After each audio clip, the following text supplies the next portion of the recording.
quand vous faites grève, vous dites pas on va pénaliser notre employeur, vous dites on va emmerder les Français. Et vous nous prenez en otage. Bah moi, je veux emmerder personne. Hein.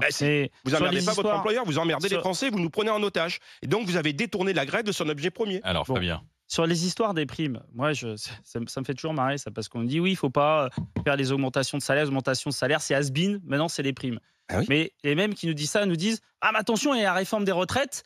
Parce que les caisses de la sécurité sont vides. Là, vous ne répondez pas à Mourad. Là, vous répondez pas à Mourad sur votre grève ou la SNCF. En tout cas, je réponds sur la prime. Du coup, la SNCF, c'est pas une entreprise qui fait des bénéfices. Ce qu'il faut bien comprendre, c'est augmenter les salaires, ça alimente les caisses de la sécurité sociale et ça évite que dans un mois, lorsqu'ils vont nous pondre une réforme sur les retraites, ils vont dire ah bah écoutez, les caisses de la sécurité sociale sont vides parce qu'aujourd'hui, essayons de bien vivre jusqu'à la retraite. Ça c'est pour répondre. Après, pour répondre sur la SNCF. Parce que la SNCF, c'est pas Total.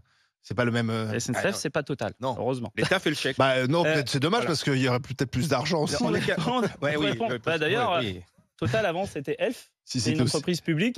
Et si ça avait été une entreprise publique, ça aurait permis que les milliards de bénéfices qui étaient faits avant par Elf auraient peut-être permis à financer la transition écologique. Mais ça, c'est un autre sujet.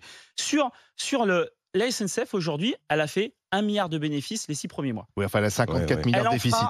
54 milliards. Et l'État a effacé une dette de 10 milliards. Elle fait 1 milliard de bénéfices parce que l'État met 17 milliards dedans. On enlève les 17 milliards, elle perd 16 milliards. Mais c'est normal. Voilà. C'est normal. Ça, c'est la réalité. La SNCF fait. Moi, je fais des bénéfices. L'État me file 17 milliards pour des bénéfices.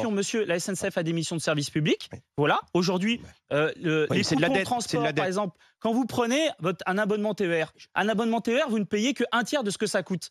Et bien ça fait partie des subventions. Mais l'État finance la SNCF en créant de la dette aujourd'hui. Donc vous voulez que l'État s'endette encore pour augmenter les salaires de la SNCF. Sur l'histoire de la dette, je veux rétablir la vérité. Aujourd'hui, ce qui a créé la dette de la SNCF, c'est l'investissement dans le réseau. Le réseau, je vais vous dire quelque chose. Il est mort, le réseau. Le réseau n'appartient pas à la SNCF. Mais il est mort. Le réseau appartient à l'État. Donc aujourd'hui, la SNCF, le réseau ferroviaire n'attend pas. Le réseau ferroviaire, c'est la première urgence de la SNCF de le rénover. La SNCF, il appartient à l'État et l'État demande à la SNCF de s'endetter pour financer quoi ? Le réseau qui appartient à l'État. Mais c'est un truc de dingue. Donc aujourd'hui, ce n'est pas la dette de la SNCF, c'est la dette de l'État. Il y en a une partie qui a été effacée par du réseau. Jérôme Marty, cette journée de grève et surtout cette demande d'augmentation générale des salaires. Alors toi, qui es chef d'entreprise aussi, tu as augmenté tes salariés ou pas ? Je rejoins Mourad quand il dit que tout le monde veut augmenter les salariés, que dans une dynamique d'inflation comme on la connaît, il est normal que les salaires soient indexés sur l'inflation, par exemple. Il est normal que tout le monde s'en sorte.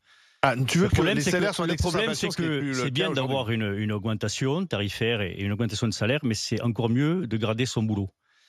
Or, on sait que dans la situation actuelle, il y a 150 000 entreprises qui sont mises en péril par le prix de l'énergie. 150 000 entreprises.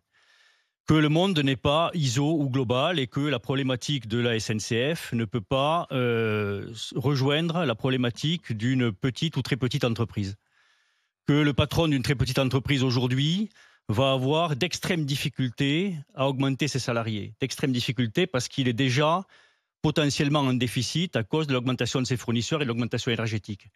Donc faire croire que tout le monde pourra bénéficier d'une augmentation tarifaire, c'est un mensonge éhonté. Alors qu'on passe par des accords de branche, évidemment qu'il le faut, mais il va falloir que l'on comprenne dans ce pays aujourd'hui que ce qu'il faut protéger le plus, c'est l'emploi et c'est la survie des entreprises. Et quand je dis survie des entreprises, moi je veux parler de celles dont on ne parle jamais. Parce qu'on parle tout le temps des grandes entreprises, on parle des grands groupes, on parle des groupes publics, mais on ne parle jamais du petit employeur qui lui a 2-3 salariés, qui fait son possible, qui bosse 80-90 heures par semaine, avec souvent une équipe qui est une équipe resserrée, avec des gens qui sont engagés dans la survie de l'entreprise et qui n'arrivent pas, dès le début du mois, à boucler la fin du mois, parce que la fin du mois chez eux, elle est le 2e ou 3e jour du mois.